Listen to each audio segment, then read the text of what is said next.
aquele jovem visionário de Cacimba de Dentro foi um dos meus grandes mestres, ao qual sempre procurei dedicar meus trabalhos. Como em 2006, com um informativo relembrando os 8 anos de sua morte.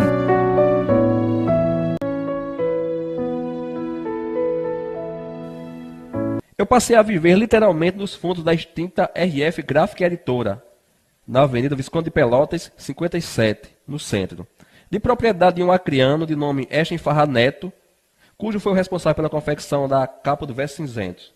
Lá, eu tinha pelo menos um computador à minha disposição e podia usá-lo à noite e nos finais de semana.